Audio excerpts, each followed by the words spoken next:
UK red അലർട്ടിൽ ഇന്ന് ബ്രിട്ടനിൽ ആഞ്ഞുവീശുന്നത് ചരിത്രത്തിലെ ഏറ്റവും വലിയ കൊടുങ്കാറ്റ്. ട്രെയിനുകളും വിമാനങ്ങളും റദ്ദാക്കുന്നു. ഓക്സ്ഫോർഡ്, സ്റ്റാൻഫോർഡ് യൂണിവേഴ്സിറ്റികളിൽ വിസിറ്റിംഗ് പ്രൊഫസറായി ഋഷി സുനക്. ബ്രിട്ടന് വേണം കുടിയേറ്റക്കാരെ. വളർച്ചയ്ക്ക് ഉത്തേജനം പകരാൻ ഹൈ സ്കിൽഡ് വർക്കേഴ്സിന്റെ വിസ നിബന്ധനകളിൽ ഇളവ് നൽകും.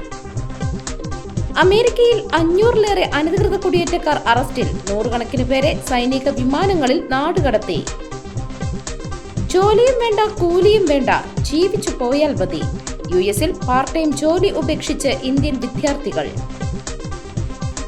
പെൺകുട്ടികളുടെ വിവാഹപ്രായം 9 കുറയ്ക്കുന്ന വിവാദ ഭേദഗതിക്ക് ഇറാഖ് പാർലമെന്റിന്റെ അംഗീകാരം.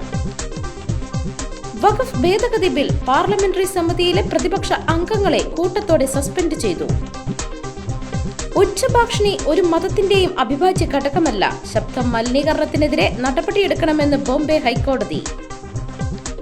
പിണറായി വിജയൻ കമ്മ്യൂണിസ്റ്റ് അല്ലാതെയായി മാറി. ഏത് കുത്തക മുതലാളിയെയും ക്ഷണിച്ചു വരുത്താൻ മുഖ്യമന്ത്രിക്ക് മടിയില്ല. ബ്രൂവറി വിവാദത്തിൽ പ്രതികരിച്ച് രമേശ് ചെന്നിത്തല.